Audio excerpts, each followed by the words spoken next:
So we will continue our series. Sabi ko nga, the last part of our series about love beyond reason. And again, let me begin with this question. What would you feel if someone you love the most betrayed and abandoned you? So ano kaya ang siyang mararamdaman natin kapag may tao na binigyan mo ng pagmamahal, binigyan mo ng oras, binigyan mo ng panahon, then at the end of the day, iiwanan ka rin. No?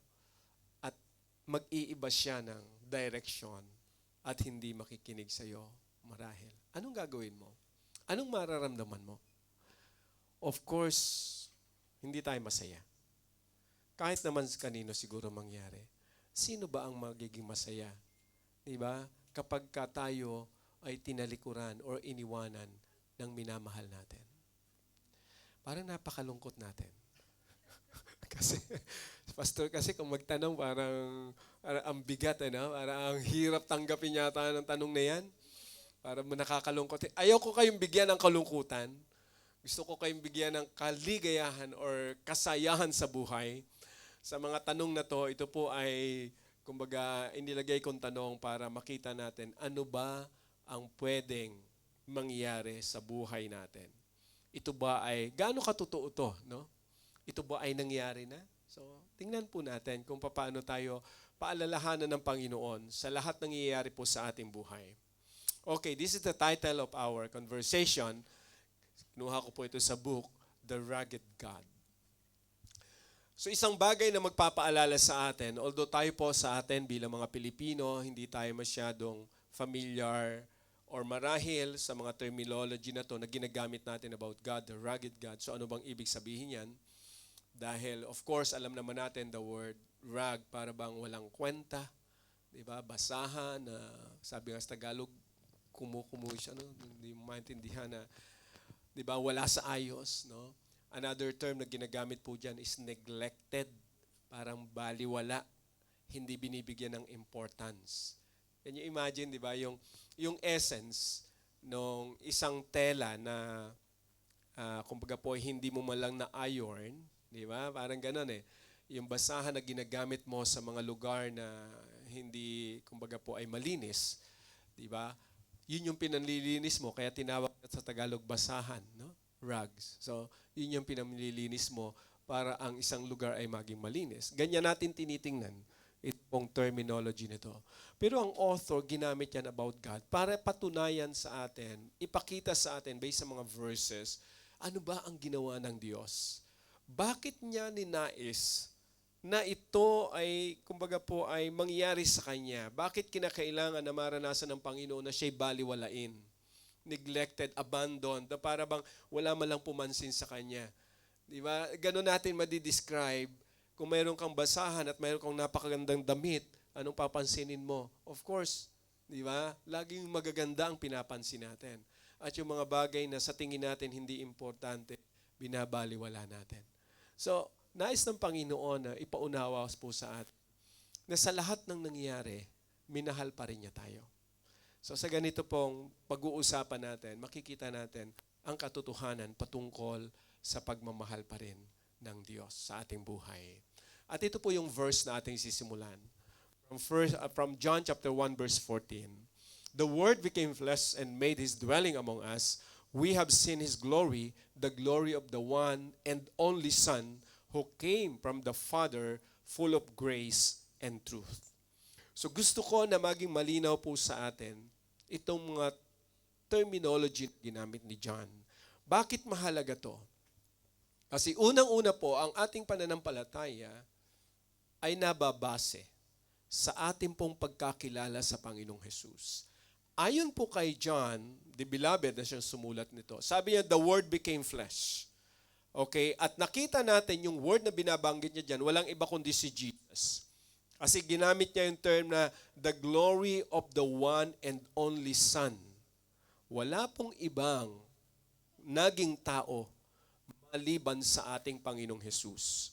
So kaya po ito magpapakita sa atin Yung the word became flesh, ibig sabihin, mayroon siyang pinanggalingan. Yung word ay mayroong pinanggalingan at siya'y naging tao. At itong word na to ay yung tinatawag po na only Son. At wala pong iba kundi ang ating Panginoong Jesus. So kung mayroong bagay na gusto ko po na tandaan natin in this conversation, is this statement. Jesus left His throne for our ruggedness so that we may experience His righteousness. Jesus left His throne for our ruggedness so that we may experience His righteousness. Pag tinignan po natin from this statement, hindi po madali ng isang hari ay bumaba sa kanyang trono para lang ma-accomplish ang isang bagay na mahalaga. Di ba? Pag tiningnan natin, kaya niligay ko po dyan, the empty throne. Di ba? Dahil alam po natin, literally, naging tao ang anak ng Diyos, ang ating Panginoong Jesus. Sa description nga po ni Paul sa Philippians, bagamat siya'y Diyos, hindi niya kailanman itinuring na siya ay Diyos at that time. Namuhay siya bilang alipin. So from here, from this statement, makikita natin yung ating situation, our ruggedness. Ibig sabihin, yung kalagayan natin na wala po tayong kwenta. Tayo yung tao na naging alipin ng kasalanan. At ang naghari ay ang kadiliman. That's the reality sa buhay ng tao, na hindi po ito mapaniwalaan ng iba.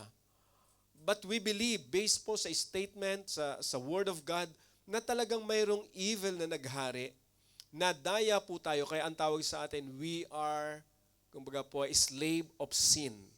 Nagkaroon ng condition ang tao na naging alipin ng kasalanan. At pag tiningnan natin, ang pananaw ng kaaway sa tao ay talaga pong walang kwenta. Gusto niya kasing idamay ang tao sa kanyang pagkakamali.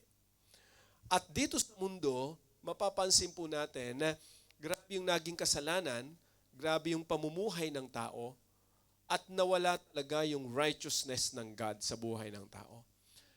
At wala pong pwedeng kailanman na makagawa o sino man para magkaroon siya ng tinatawag na righteousness that comes from God. Hindi kailanman yan magagawa ng tao.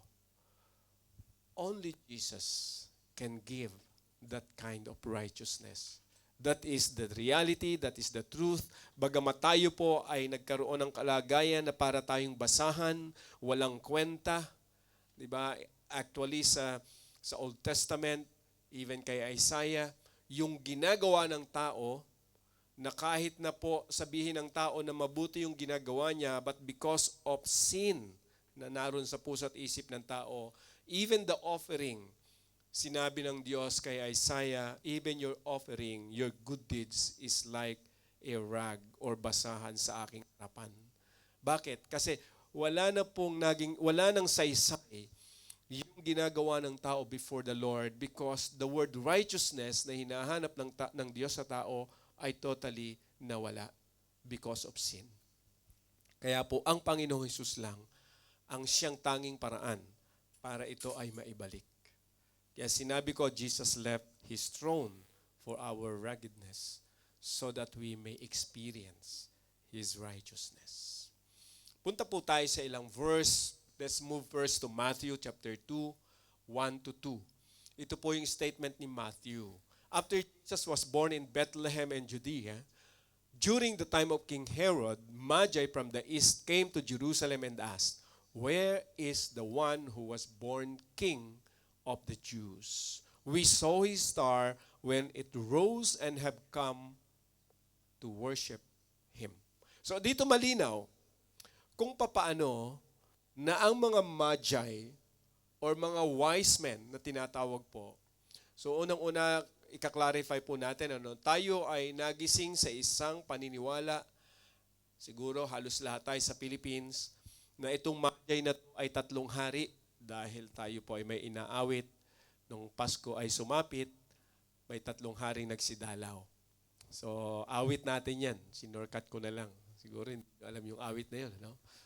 Ang Pasko ay sumapit, may 3 hari nagsidalaw. So, nung ako'y bata pa, akala ko talaga hari. Kasi nga doon sa picture na pinakita talagang magaganda. No? At totoo naman na yung klase ng damit nila, para talaga silang king. Kasi sa Middle East, at sila po ay galing ng Iran, no? Sa area na yan, Babylon or Iran, yung mga Magi. Sila po ay mga well-known people. Itong mga Magi na to, dahil matatalino yan, educated po yan. Sila yung mga tao na nagbabasa ng star. Sila yung mga tao na ang kanila pong, kaya tinawag silang wise men, sila yung nagpipredict ng possible future. No? Kung ano yung pwedeng mangyari in the future.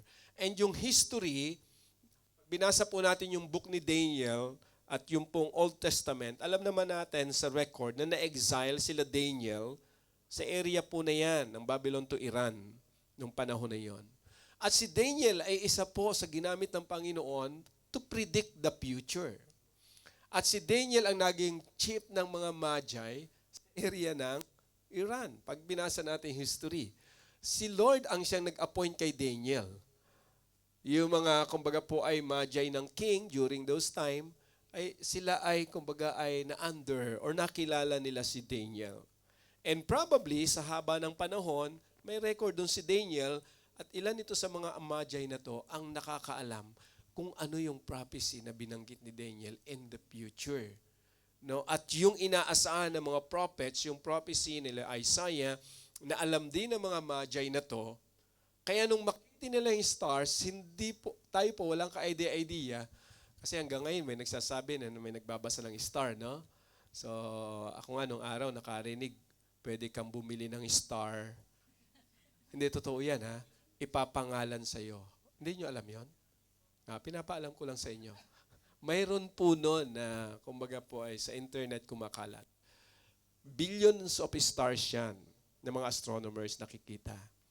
So, pwede silang bumili ng star. Ay, business eh. Tapos ipapangalan sa yung star. So, ipapakita sa iyo through telescope, oh, this is the star. So, billions yan. Alin ang gusto mong bilhin? So, lalagyan ng pangalan. Kung ang pangalan mo si Nora, oh, this is the Nora star. So, wala nang pwedeng gumalaw nun. Kasi wala naman talagang pwedeng gumalaw ng star. So, that's part of business. At least pag tiningnan mo, may picture ka, yan yung star mo. Ganito ang, kumbaga, pag tiningnan natin itong mga ganitong klase po ng history and record, gusto lang po na ipaalam sa atin based sa record at gusto ko lang nabigyan ng emphasis, totoo na mayroong pinanganak na hari. So, kapag po tayo ay nagsishare at may nagque-question, totoong may pinanganak na king. Kinilala siya na king ng mga taong hindi naman po Israelites, pero naniniwala sila na pinanganak na yung king. Can you imagine that? Hindi mo kalahi, pero naniniwala na pinanganak na. Yung totoong king, di ba, doon sa lahi ng Israel. At si Jesus yon. So, ang nakausap ng Magi, si King Herod. Nung kausap nila si King Herod at mga elders ni King Herod at mga nakakaalam ng prophecy, hinahanap nila the King of the Jews. So, insulto kasi kay King Herod yun eh. Kausap mo king, tapos hahanapin mo pinanganak na king. Sabi ni King Herod, wala naman akong asawa na nanganak. So, paano magkakaroon ng bagong king? At nagkaroon po sa history niyan, sa record, inalam ni King Herod kung ano yung prophecy. Diba? At makikita natin sa record na totoo. Ang point ko lang po dyan, gusto kong makita natin, totoo na ang Panginoong Jesus ay king. Mayroon siyang trono. Mayroon po siya na kalagayan before, bago siya maging tao. So, hindi siya lang basta pinanganak na kagaya natin, na galing sa laman. Galing tayo sa sinapupunan ng ating mga magulang.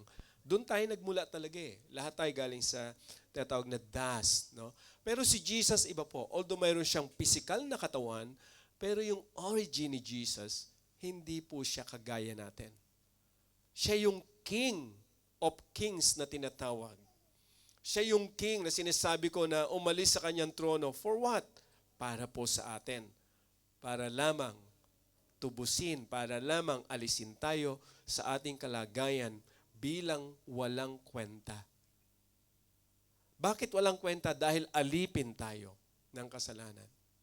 Ganun po yung realidad sa buhay ng tao. Ang sino mang alipin, can you imagine? Imagine nyo, sa panahon po ng Old Testament to New Testament, kasi ngayon hindi natin makikirinig yung mga slavery. Sa panahon po ng ating Panginoong Hesus, even before that, pag tinawag kang slave, you are nothing. Wala ka na pong kwentang tao. Whether mamatay ka na anytime or pwede kang ipapatay ng iyong master.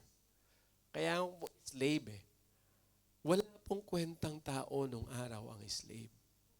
At ganun po tayo, kumbaga po dinidescribe. We are a slave of sin. Kawawang-kawawa ang tao. Dahil wala tayong kakayanan na labanan ang kasalanan. Gustuhin man ng tao na umalis sa kasalanan, wala pong magagawa. Ganun katindi ang naging kalagayan po ng tao. Kaya pag binalikan po natin yung version ni John, yung kanyang pagpapaunawa, kung anong ginawa ng Diyos na naging tao, pinakilala niya, sino ba itong Word? Sabi niya, in the beginning was the Word. And the Word was with God, and the Word was God. He was with God in the beginning. So dapat malinaw po ito sa atin, mga kapatid, bilang nanampalataya. The Word here, kagaya nga nung binasa po natin kanina, is si Jesus. The Word became flesh, di ba? So pag translate natin itong point ni John, in the beginning was Jesus, and Jesus was with God, and Jesus was God. He was, or Jesus was with God in the beginning. So ito'y malinaw, hindi po yan idea na kagaya ng sinasabi ng iba na the word here is just a concept. Kasi pag tiningnan mo nga naman sa meaning o English term ng word, ang meaning yan is a concept, idea, di ba? Or the spoken or whatever. So, ito po, hindi po lang idea yung tinutukoy. Kasi si John, itinuloy niya sa verse 14, yung binasa po natin, the word became flesh. At specifically sinabi niya, that word is the Son, the only Son. So malinaw sa pagpapaunawa ni John, gusto niya sabihin, mga kapatid, yung word na binabanggit ko sa John chapter 1 ay naging tao. So sino yon? Si Jesus. So yung word ay kasama ng Diyos from the very beginning at yung word ay Diyos. The word was with God and the word was God. Sa iba po, binabago po yung interpretation niya. The word was a God. Parang binibigyan po nila. Ay, a small God. Pero hindi po yun yung katotohanan. So kaya nililinaw ko to dahil dito nakasalala yung foundation. The foundation of our faith is from this truth and principle na sinabi po ni John. So pag tinuloy pa natin, through Him all things were made, without Him nothing was made that has been made. In Him was light or life, and the life was the light of all mankind. The light shines in the darkness, and the darkness has not overcome it. So nung itong word na naging tao, based sa description ni John, sa kanya nagmula lahat ng bagay. Meaning, He is the creator. Now can we imagine, walang malilikha kung wala yung word. Kaya kung babalikan natin doon sa Genesis, sa record, nagpakilala ron, there is God. Sabi ron, and God said, let there be light. At lahat po nagkaroon ng fulfillment kung anong sinabi ng Diyos. So, dito, binibigyan ni John ng importance, si Jesus, kung ano ang identity ni Jesus o kung ano yung attributes mayroon si Jesus from the very beginning. Siya yung buhay, siya yung pinagmulan ng lahat, naroon na siya from the very beginning. At sabi ron, the light shines in the darkness and the darkness has not overcome it. Walang kapangyarihan ang kalaban, the devil, against the light. At yan po ay si Jesus. Yung tinutukoy ni John. And very clear illustration, mapapansin nyo. Diba? Kahit tingnan nyo sa literal na condition ngayon, pag tinignan nyo yung inuupuan nyo, mayroon niyang shadow. Diba? Kasi mayroong light na nakatutok dyan. At yung shadow na yan ay, kaya nga shadow, the term shadow. Ibig sabihin, laging background lang siya. Lagi siyang umiiwas sa liwanag. Hindi niya kayang harapin yung liwanag. Nanonotice niyo ba? Tanggalin niyo yung upuan niyo at mawawala yung shadow. lilipat siya, pupunta siya kung saan. Yung dilim, hindi niya kayang harapin yung liwanag. That's the illustration na pinapakita rito. And it's very clear naman. So pag pinatay natin lahat itong ilaw, alam natin kung ano mangyayari dito. Didilim. Pero dahil may ilaw, nagkakakitaan tayo. Ganon din i-describe ni John kung sino si Jesus. Hindi kaya ni Satan o sino man ang kapangyarihan ng Diyos. Ang kapangyarihan ni Jesus. And can you imagine that? Yung pinakamakapangyarihan, naging tao. Yung pinakamakapangyarihan, yung nakaupo sa trono, bumaba at naging tao. Nai-imagine ba natin kung anong kalagayan mayroon si Jesus nung siya ay bago maging tao at nung siya ay naging tao na? Marahil siguro tanong natin, diba, is, Lord, bakit mo ginawa yon? Bakit kinakailangan na maging tao ka pa? Diba? Pwede namang hindi kung tutuusin. Kung gugustuhin ng Diyos na hindi na siya maging tao, pwede naman eh. Pero bakit niya ginusto na maging tao? Di ba? Kung titingnan natin, mahalaga yung ginawa ng Panginoong Hesus kasi tayo bilang tao, mayroon sarili tayo ng tinatawag po natin na idea, mayroon tayong sariling pananaw sa buhay, mayroon tayong mga kanya-kanyang analysis. Matalino kasi tayo eh. Matalino po ang tao sa lahat ng nilikha ng Diyos kasi tayo lang nilikha ayon sa kanyang wangis, ayon sa kanya pong kumbaga po image. So we have this intelligence na talaga pong kahit ang nagsasalita na yung creator, ang tao against pa rin sa nagsasabi o doon sa creator na nagsasabi. Ganun ang tao. Kaya kung bakit po tayo kumbaga po ay nagkakasala, patuloy na nagkakasala, because of that condition. Mayroon tayong sariling kakayanan, mayroon tayong sariling kaisipan. So ngayon, pag tiningnan natin, yes, pwedeng gawin ng Diyos na siya ay bumaba bilang Diyos.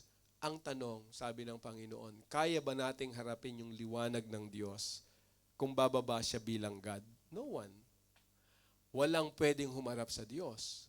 Sabi nga niya kay Moses, mamamatay ang tao na makakakita sa akin. So hindi niyo ako pwedeng harapin. Kasi yung kaningningan, the glory of the Lord, hindi kayang kumbaga tingnan o hindi kayang tayuan ng tao. Kaya nung maging tao ang Panginoong Hesus, sinabi ni John, we have seen His glory. Ang nakita ni John sa pagiging tao ng Panginoong Hesus, yung glory ng God. Pero kung hindi siya naging tao, never na makita ng sino man, probably, or maintindihan yung glory ng Panginoon. Alam naman natin sa record sa Old Testament kung paano siya nangungusap through Moses, pero hindi siya nakikita.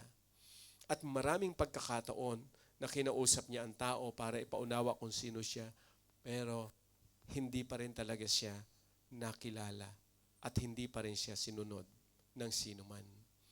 Kaya mapapansin po natin, pinagpatuloy ni John, the true light that gives light to everyone has coming into the world. He was in the world, and through the world, though the world was made through Him, the world did not recognize Him.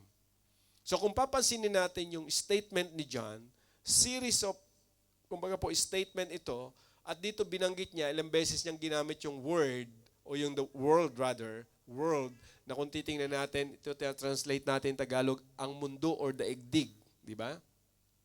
Sabi ron, He was coming into the world, He was in the world, and though the world was made through Him, the world did not recognize Him. So pag pinag-aralan natin to, yung first word na mapapansin natin, kasi lahat po ng world na yan, ang paggamit sa original is cosmos. Ibig sabihin, ito ay isang, kumbaga po ay kagaya ng description na isang daigdig o isa pong lugar kagaya ng world na ating pong ginagalawan ngayon. Yun yung patungkol doon sa cosmos, isang lugar.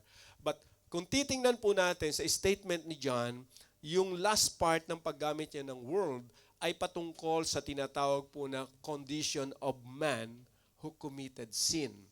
Kasi isa sa translation ng paggamit ng word sa Bible, kagaya halimbawa, for God so loved the world, that is John 3:16. Yung world na yon, cosmos din, pero pertaining to humanity who committed sin.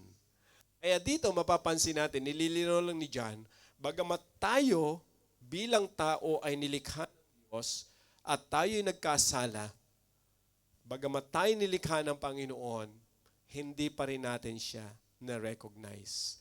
The world was made through Him. The world did not recognize Him. So, itong statement na ito ni John ay nagpapatungkol, doon po sa last part niya, sa mga tao. Kasi, di ba, literally and logically, yung literal na world, hindi mo talaga mare-recognize ang God sa pananaw na ating pong tinitingnan. Pero tayo bilang tao, binigyan tayo ni God ng analysis, ng kakayanan, kaisipan, na pwede po tayo mag-decide kung ano ang tama at mali. We have that capacity. But we as human being, we don't recognize Jesus. Wala pong kumilala sa Kanya. Kaya po, pag tinignan natin doon sa sumunod na verse, He came to that which was His own, but His own did not receive Him. Yet to all who did receive Him, to those who believe in His name, He gave the right to become children of God.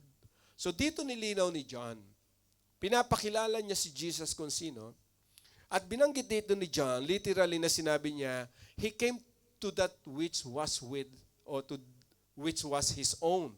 Unang-una na tinutukoy niya po dyan, binigyan ni John dito ng emphasis kung sino itong tinatawag na bayan ng Diyos, na unang-unang pinuntahan ng Diyos, ng anak ng Diyos. Walang iba kundi ang Israelites. Ang Israelita, alam naman po natin, they were chosen by God through their ancestors, Abraham. Ang Panginoon Jesus ay pinanganak sa Bethlehem, galing sa lahi po ni David, galing sa lahi ni Abraham. Pero hindi siya tinanggap ng sarili niyang bayan. Hanggang sa ngayon, yun yung malungkot. Mga Israelites, marami po, hindi talaga naniniwala kay Jesus. But they believe in God. But they don't recognize Jesus. Now, nung si Lord ay narito sa lupa, malinaw sa statement ni Jesus, if you will not recognize me, if you will not acknowledge me, I will not acknowledge you in front of my Father in heaven. At malinaw po sa pagpapaalala ng Panginoon that without Jesus, there is no salvation. Kaya nga siya nagkatawan tao para ipaunawa sa lahat na He is the only Savior. Yun yung point, di ba? Yun yung point. Ngayon, yung reality na nakikita natin sa mundo, maraming hindi naniniwala sa Panginoong Jesus. Now, pag tinignan natin, tayo naniniwala sa Panginoon. This could be a challenge to all of us. Challenge in a sense, dalawang bagay po ang pwedeng maging challenge sa atin. Na una, ma-challenge yung faith natin. Faith in a sense na, kung totoo yung pinapaniwalaan mo, bakit iilan lang kayo na naniniwala sa Diyos? That's challenge. Ilang population ng tao, halimbawa, wag na natin palayuin. Sa Hong Kong, ilan ang population? Wag na natin palakihin uli. Pilipino na lang, halimbawa. Ilan ang population ng mga Pilipino sa Hong Kong? Para hindi na tayo mahirapan sa mathematics pa kung sa mundo pa natin dadalhin, di ba? So siguro mga 140,000 tayong Pilipino. Di ba? So ilan lang sa tingin natin yung totoong nananampalataya sa Panginoong Jesus. Pag tiningnan natin, although hindi natin masasabi umahatulan ng tao, pero kapansin-pansin sa practice, kapansin-pansin sa buhay ng tao, kung ilan lang yung nananampalataya sa Panginoon. Diba? Kung titingnan natin, ganun po eh. So, paliitin pa natin. Pumunta ka sa probinsya mo. Diba? Ilang kayo magkakapit bahay doon kung 10 kayo ron. O sa isang compound ng malaki yung bahay. Ilan lang ang totoong nananampalataya sa Panginoon. Diba? Paliitin pa uli natin. O sa pamilya natin, halimbawa. Kung 5 kayo o 10 kayo sa pamilya, ilan yung totoong nananampalataya sa Panginoon? Di ba? Kung 1 lang, o di ba, kung 10 kayo, nasa na yung 9? Ganun yun eh. So ano yung, that's the challenge. Yung tanungin ka at ang enemy sabihin sa iyo na, tamo, kung totoo yung pinapanampalataya mo, but kung butuhan ang pag-uusapan, totoo si Lord, totoo si Jesus, o hindi. Kung butuhan ang pag-uusapan, lahat boboto, talo tayo eh. Bakit tayo matatalo? Mas maraming hindi naniniwala kay Jesus. Maraming hindi naniniwala kay Jesus. Kaya kung butuhan, buti na lang hindi butuhan. Buti na lang hindi by voting yung pananampalataya natin sa Lord. Our faith in God is based on the truth, the record na nakita po natin, and the reality. So, yun yung first challenge. Na pwedeng gamitin ng kaaway yun para yung faith natin masira. Second challenge is, ano naman ngayon nagiging part natin bilang nananampalataya sa Panginoon? So, paano natin i-encourage yung mga mahal natin sa buhay na totoong may Kristo? Diba? Paano natin maipapakita sa kanila na totoong may Kristo? So, that's our life now. Yun yung challenge ngayon, na makita sa buhay natin ang liwanag ni Kristo. Matapos nating sabihin, matapos mong ipakita, kung hindi man sila makinig, hindi mo na accountability yon. Si Lord na ang bahala. Marahil at the end of their lives, ma-realize nila, maisip nila, tama nga yung sinabi ng anak ko. Tama nga yung sinabi ng asawa ko. Tama yung sinabi ni Mami na si Lord ang Panginoon. May mga ganon, kung kailan mamamatay na, saka sila lumalapit. That's the reality. That's the truth. May nabasa nga po ako ng mga kwento ng mga nakakilala sa Panginoon. Marami, pero isa sa nabasa ko is, mayroong isang Muslim family, okay, na yung anak niya nakakilala sa Lord. Ay dahil isa silang tribe, hindi matanggap ng pamilya na yung anak niya nakakilala kay Jesus. Muslim po sila, sa isang tribe. So ang ginawa niya, dahil kahihiyan kasi sa kanila yon, kinakailangan na patayin niya yung anak niya. That's the only thing para ma-preserve yung kanilang faith. So gumawa siya ng paraan. Yung anak niya kasi umalis dahil talagang gustong patayin. Ang dami mga attempt na papatayin siya talaga. Minsan naglalakad siya, biglang mayroong gustong kumidnap sa kanya. So nakakaligtas siya, matakbo siya. Hanggang sa lumayas na lang siya sa lugar. Kasi nga para hindi siya mamatay. Kaya lang from time to time, siyempre may parents siya. So in-invite siya ng parents niya, bumalik ka na, okay na. So bumalik siya, pero one time, habang siya ay magpapahinga na, binigyan siya ng pagkain, sabi ng magulang niya, sige, kumain ka na bago ka matulog. Mayroon na siyang hint, ayon sa kanyang testimony, na alam niya yung food, lalasunin siya. Pero dahil tatay niya nagbigay, hindi siya makatanggi. So wala siyang magawa, kundi kainin yung binigay na food. Pero bago siya kumain, nag-pray siya, Lord, kung ito na yung huli kong buhay. Dahil alam niya talaga, alam niya kung anong gagawin ng tatay niya. Kayo na po, bahala. So kinain niya. Naubos niya, natulog siya. So, base doon sa kwento, yung tatay niya, ini-expect, madaling araw, ang next step niya is ilibing yung anak niya. Kasi nga alam niya patay na yung anak niya. Pagpasok niya ron sa room, nagulat siya, sarap pa yung buhay na buhay yung kanyang anak at talagang sarap ng gising. Nagulat yung tatay. Hindi niya akalain na buhay yung anak niya. At siya rin, of course, hindi niya akalain na mabubuhay siya. To cut the long story short, ang daming attempt ng tatay niya. Hanggang sasabihin na lang ng tatay niya, hindi ko na alam kung anong gagawin ko kasi bahala ka na. Nagpastor yung anak na yon. Nagpastor siya, pero hindi sa lugar niya. Kasi nga, nagpastor. Ngayon, nung naghihingalo na yung tatay niya, pinatawag siya. Dahil nagpapastor na siya, so pumunta siya. Habang nasa bed yung kanyang tatay, nag-confess yung tatay niya. At sinasabi niya na kinikilala ko si Jesus na pinapangaral mo. Dahil sa mga ginawa ko sa iyo, doon inamin ng tatay niya kung ano yung mga pinagagawa ng tatay, kung sino yung gustong pumatay, utos ng tatay niya. Yung lason sa kanya rin ang galing. Inamin niya at the time, humihingi ng kapatawaran yung tatay niya sa kanya. At sabi niya, bago mala ako mamatay, pwede ko bang tanggapin yung pinapangaral mo? Tumanggap yung tatay niya sa Panginoon. at siya'y namatay na nakakilala sa Lord. Doon natin makikita ang paraan ng Diyos, mga kapatid. Hindi pa huli ang lahat para yung mga gustong maniwala sa Panginoon, di ba, na mahal natin sa buhay, matigas ang ulo ngayon, matigas ang puso, huwag ka lang magsawa. Ipaubaya mo lang siya sa Lord. Gawin mo lang yung pinapagawa ng Panginoon, basta't ang mahalaga na ibahagi mo na yung salita ng Diyos. We believe, hindi babalik ng walang luhan yung pinarinig mo sa kanila na salita ng Panginoon. Bakit? Si God na yung mag-iingat nun eh. So, that's the challenge on our part dahil dapat kasi magawa natin yun eh. Kung hindi natin gagawin, well, that's our accountability na. Kaya dito po malinaw sa sinabi ng Panginoon, those who receive Him and those who believe in His name, He gave the right to become children of God. So mapalad tayo because if we receive Jesus and if we believe in Jesus, we are His children. Kaya lang, paano naman yung iba? Diba? Yun yung point eh. Paano naman sila? So tayo masaya tayo. Pero paano naman sila?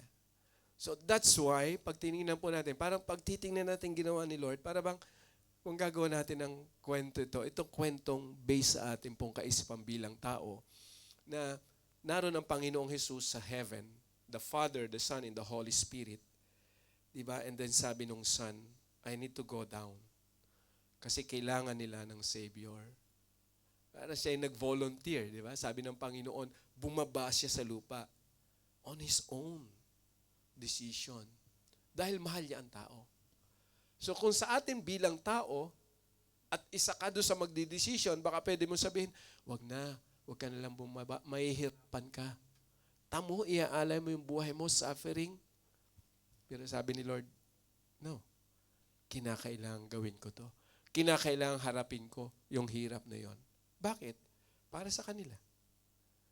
Ganon natin titingnan sa kwento bilang tao na yung love ng Panginoon, ganon na lang kung papaano niya tayo binigyan ng panahon.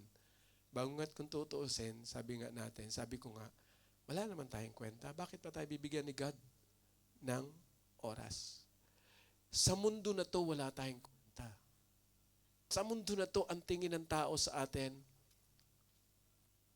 basahan din. Bakit? Ay kung si Jesus tinitingnan nila na walang kwenta, ay tayo pa. Maraming mga tao hindi naniniwala sa Panginoong Hesus. Pero wag tayong titigil dahil malinaw sa salita ng Panginoon. He is the only Savior na kailangan ng tao. Huwag nating hayaan na madala tayo doon sa ibang situation o system ng mundo na mawala tayo sa pananampalataya. Kaya sabi ko po, Jesus left His throne for our ruggedness so that we may experience His righteousness. Ito lang yung tanging paraan para tayo alisin ng Diyos sa kalagayan bilang basahan sa mundo na to, walang kwenta, pero binigyan ni Lord ng halaga. Can we imagine that? Na-imagine nyo ba yung pagmamahal na yun ng Panginoon? Na para bang, di ba kahit sa mundo na to imagine mo na lang bigyan ka ng panahon ng employer mo. Wow na wow yun. I-treat ka ng employer mo na one-time birthday mo. Dinala ka sa isang hotel. At sabi sa'yo, this is for you. Ay, super wow yun. Di ba? Binigyan ka ng plane ticket. Hindi naman para pauwiin, kundi as a gift. Bakasyon ka muna, free ticket, everything. Balik ka na lang kapag ay di wow na wow yun. Can you imagine that blessing? Pero lahat po ng blessing na yan ay pansamantala. Masaya tayo dahil mayroong ganon. Pero wala nang ihigit pa dyan sa ginawa ni Jesus. Wala na po. Maganda kung maka-experience tayo sa mundo na to ng ganon. Pero dapat hindi natin makalimutan yung ginawa ni Jesus. Kasi another challenge yan sa buhay natin Pag masaya tayo sa mundo, minsan nababaliwala si Jesus. So dapat malinaw po sa atin, kung anong may kagalakan mayroon tayo, it is because of the blessing of the Lord. Kung ginagamit yung employer natin, ibang tao, because the Lord loves us so much. Huwag mawawala yun sa Panginoon. Pasalamatan natin yung tao na ginagamit ni Lord. Pasalamatan natin yung employer. Let's appreciate them. Thank you, ma'am. Thank you, sir, for the blessings. But number one dapat, si Jesus. Lord, thank you for all these blessings. Without you. Diba? That's how the Lord loved us. Kung paano niya tayo binigyan ng importance na to the point buhay niya yung binigay niya. Kaya doon sa Luke, sabi ni Luke, today in the town of David, a Savior has been born to you. He is the Messiah, the Lord. This will be a sign to you. You will find a baby wrapped in clothes and lying in a manger. Kaya ko ito isinama para kumbaga makita natin yung truth about the Messiah. Na yung pinanganak, yung naging tao, is the Messiah himself. Maraming pinanganak probably nung panahon na yon. Sabi ko nga, doon sa Jerusalem o sa ibang area. Pero malinaw yung sinabi ng angel. Kung sino yung sanggol na makikita nyo sa manger, yun yung Messiah. Di ba? Sabi ko nga last week, bakit sa manger? Marami naman pwedeng lugar Pwede sa palace. Pero mas ginusto ni Lord yung manger. Ano ang pinapakita nito sa atin, di ba? Yung situation na unang-una, gusto ni Lord na ipaunawa sa atin na, anak, naiintindihan kita dahil naranasan ko kung anong naranasan mo. Mas higit pang mahirap yung naranasan ng Panginoong Jesus. Sino dito ang pinanganak sa kulungan ng hayop o manger? Meron bang pinanganak? O, di ba? I think lahat tayo either pinanganak sa kwarto o sa hospital. Di ba? Alam mo ba kung saan ka pinanganak? Kwento na lang sa iyo yun Di ba? Kung saan ka, yung iba sa tricycle, inabot na panganak. Yung iba sa jeep, inabot ng panganak. Yung iba sa CR. So, hindi natin alam kung paano. Pero si Jesus, mas pinili niya sa manger. Maraming hindi gaanong mahalaga yung lugar. Hindi, kumbaga yung significance nito sa pagiging Savior ni Lord, marahil hindi nabibigyan ng masyadong importance. Kasi place lang ito Pero pag tiningnan natin, bilang Diyos, pwede siyang magdesisyon na sasabihin niya, dapat sa palace ako. Kasi I am the King of Kings. Dapat ipapanganak ako doon sa lugar ni Pontius Pilate o doon sa lugar malang ni King Herod. Pero hindi Hindi yun ang sinabi ng Panginoon. Ang pinili niya si Joseph and Mary na simpleng tao. Hindi siya pumili ng mga anak talaga na nasa palace. Can we imagine that? Yun yung bagay na ang hirap intindihin. Pero ang makikita lang natin dito, kung paano niya pinadama yung pagmamahal sa atin. Yung nakita ko dito mga kapatid, tayo bilang tao, ang tingin sa atin, wala tayong kwenta dahil sa ating mga pagkukulang marahil. Sa mundo na to, may kwenta tayo kung nakakatulong tayo. Pero pag hindi ka nakakatulong, masakit man tanggapin. Wala Iba ang tingin sa atin Ay nga, natulungan mo na, tapos hindi mo na ulit matulungan, iba talaga ang di ba? Pag nakakatulong, okay. Pag hindi nakakatulong, hindi okay. That's reality. Pero dito po makikita natin kung ano ang ginawa ng Panginoon para sa bawat isa sa atin. Nakita niya yung ating kalagayan, tinubos niya tayo sa ating kalagayan sa ganito pong paraan. Kaya po sabi ng author si John, his ruggedness, Jesus' ruggedness, became the very signature of His presence. Nung naroon sa manger, sa tingin ng tao, walang kwenta yung lugar. Sino ba naman ang ipapanganak sa sabsaban?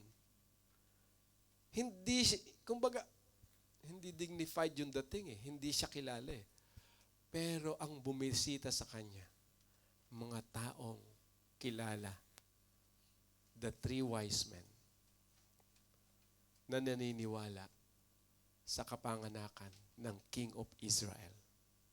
And the rest, shepherd, na hindi kilala ro sa lugar. Pero dito natin makikita, ibang paraan ng Diyos sa expectation natin bilang tao. Ang point lang, mas ninais ng Panginoong Hesus na maranasan niya yung ganitong situation na sa tingin ng tao wala siyang kwenta. Para ang tao, makarelate ang tao sa ating Panginoong Hesus kung papaano na ang Panginoong Hesus naghirap, mapagtitiwalaan natin ang Panginoon dahil naranasan niya rin lahat. Yun yung point ng Hebrews, ng writer ng Hebrews. Si Lord lang talaga yung nakakaintindi sa atin. Si Lord lang yung nakakaunawa. Dahil bakit? Dahil naging tao siya. Alam niya yung hirap natin. Pag binalikan natin si Isaiah, ito yung sinabi ni Isaiah, he was despised and rejected by mankind, a man of suffering and familiar with pain, like one from whom people hide their faces. He was despised and we held him in low esteem. Ganyan dinescribe ni Isaiah kung anong mangyayari kay Jesus. Wala pong kumilala sa Panginoong Jesus. Sabi ron, rejected by mankind. Sino ba yung mankind? Kasama ba tayo ron? Kasama po tayo dyan eh. Wala pong kumilala sa Panginoon. Lahat po tayo, ano sabi ni Isaiah? Patuloy natin, we all like sheep have gone astray. Each of us has turned to our own way, and the Lord has laid on him the iniquity of us all. Mga kapatid, itong description na to ni Isaiah ay malinaw kung anong ginawa natin. Lahat po tayo, aminin man natin sa hindi, nagkanya-kanya po tayo ng direction. Nakita ng Diyos yon, wala tayong direction na tama. Kaya siya bumaba para bigyan tayo ng direction. Kaya mapalad tayo mga kapatid, uulit-ulitin ko to, mapalad tayo dahil sa Panginoong Hesus at wag po natin kailanmang kalimutan yan. Hanggang mamatay po tayo, ang Panginoong Hesus lang ang siyang gumawa ng paraan para tayo ay magkaroon ng buhay na maayos. Ang isang tupa, pag tinignan po natin karakter ng tupa, yan po ay lumalakad ng walang direction. Kaya mapapansin niyo mga tupa, laging nakayuko yan eh. Kain lang ng kain. Busog na kain pa rin ng kain. Kasi nga walang direction eh. Hindi niya alam busog na pala siya. Pati po mga plastic, lahat ng makita niya gusto niyang kainin. Kaya kinakala mayroon siyang shepherd. So yung shepherd ang mag-guide sa kanya. Dapat yung shepherd dadalhin siya sa green pasture kagaya ng description ni David. Kasi pag dinala siya ng shepherd dun sa lugar na puro mga basura, kakainin nyo ng sheep. Ganon yung klase ng mga sheep. Kaya ang shepherd, ang laki ng kanila pong, kumbaga po, ay responsibility kung paano niya dinadala yung kanyang sheep doon sa green pasture. Ang nangyari sa atin, halimbawa tayo sa sheep, may kanya-kanya tayong direction. Wala tayong pakialam. Yan ang katotohanan nun.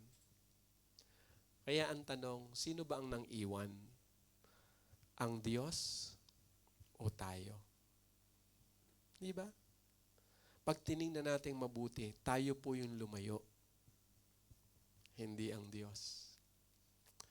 Kaya minsan, di ba yung prayer natin, Lord, bakit pinabayaan mo ako? Hindi yun eh. Hindi yun yung nangyari. Akala lang natin, iniwanan tayo ng Diyos. Pero ang totoo, hindi. Kaya kung mayroong mga prayer, mayroon tayong mga kaibigan, sabi, or tayo minsan, naisip natin parang, hindi tayo sinasamahan ng Diyos, iniwanan tayo ng Panginoon, pinabayaan tayo. Hindi. Hindi tayo ang nang-iwan. Tayo yung umalis. Binibigyan tayo ni Lord ng magandang buhay, magandang direction. Tayo yung umiiwas. Itinatama ng Diyos ang ating buhay, tayo yung matigas ang ulo. Yan yung reality. Tayo minahal ng Panginoon, mahal na mahal tayo ng Diyos, pero tayo yung umaalis. We abandoned Him. We rejected Him. Diba? That's the reality. Kaya nga po sabi ko, Jesus showed us His love and faithfulness when we were hopeless. Wala po tayong pag-asa, wala na tayong magagawa, but Jesus is here. He did everything for us. Kaya yung tanong ko kanina, what would you feel if someone you love the most betrayed and abandoned you? Mabigat, di ba? Ayaw ko kayong palungkutin ngayong Christmas. Ayaw kong isipin nyo yung mga bagay na may nang iwan sa inyo, pinabayaan kayo. Past is past. Di ba? Ang isipin natin po, yung nagmahal sa atin ng lubos, ang Panginoong Hesus. Minahal tayo ng lubos. Iniwanan natin siya, nagkanya-kanya tayo ng direction. Pero hinanap niya tayo. Tinubos niya tayo. At ngayon, yung totoong Pasko, naranasan natin. Di ba yun yung napakaganda? Lagi nating binabalikan, ang totoong Pasko ay ang buhay na mayroong totoong Kristo. Pag wala si Kristo, walang Pasko. Pag wala ang Panginoong Hesus, mananatili ang tao sa kasalanan. Di ba kaya yung point ko kanina, Jesus left His throne for our ruggedness so that we may experience His righteousness. Wala pong ibang paraan. Si Kristo lang. Our righteousness is not enough. Why? Because we are rugged. Tayo po ay kagaya ng isang basahan nung tayo nagkasala. Subalit ngayon tinubos na tayo ng Panginoon. Hindi na po tayo rugged. Righteous na tayo before God. Because of Jesus. So that's why the message here is we really need Jesus. So ito yung ibabahagi natin. Ito yung isi-share natin. Ito yung sasabihin natin sa mga mahal natin sa buhay. Na mahal tayo ng Panginoong Hesus at gusto niya na yung righteousness ng Panginoon ang ating tanggapin. Dahil walang ibang kikilalanin ang Diyos sa langit na righteousness maliban sa righteousness ni Jesus. Kaya nga po siya tinawag na Savior. Pagharap ng tao sa Diyos, ang titingnan ng Diyos, where is Jesus? Do you have Jesus?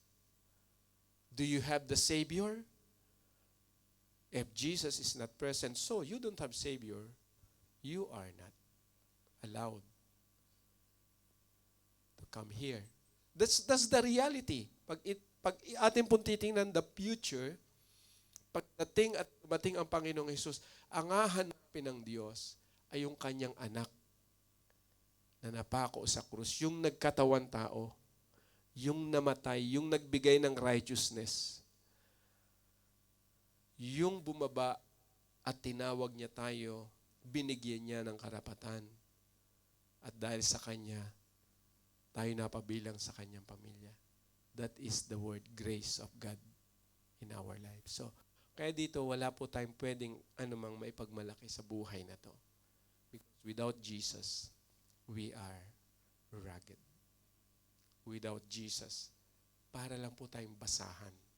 Mananatili tayo sa alipin ng kasalanan, walang kwentang tao, at the end of the day, masakit mang isipin or tanggapin, without Jesus, mayroong punishment na naghihintay sa tao. Kaya nagkaroon ng Pasko para alisin tayo sa punishment ng Diyos. Yun ang bagay na hindi naunawaan po ng marami. Kaya narito tayo bilang nagtitiwala sa Panginoon, i-share natin ang katotohanan na ito. Ipaalam natin sa iba na ang Panginoong Hesus lang ang talagang dapat kilalanin ng tao. Kaya this is my last advice. Let King Jesus reign in our lives as we show His love towards each other. Bilang mga anak ng Panginoon, patatagin po natin yung pagmamahalan sa isa't isa.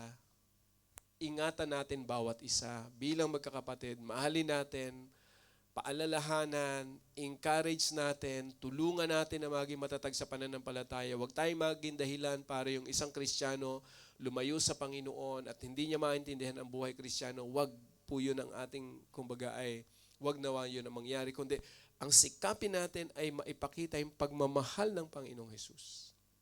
Kahit magkakaiba po tayo ng style, ang ating tingnan ay ang pagmamahal ng Panginoon kasi lahat tayo ay tumanggap ng pagmamahal na to.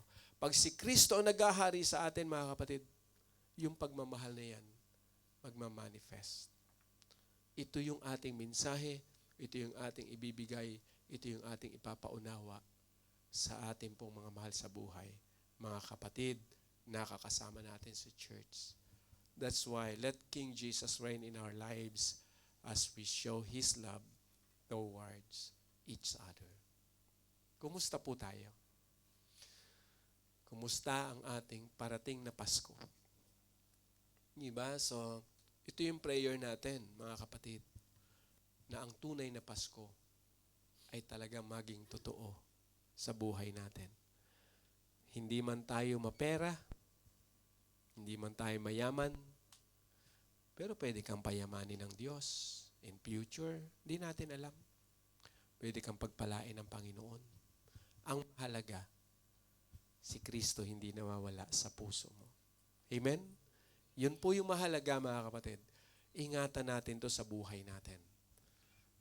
Anytime, kung babalik man si Lord, di natin alam. Ang mahalaga, tayo ay nagkaroon ng tunay na Pasko. Mayroon tayong totoong Kristo sa buhay.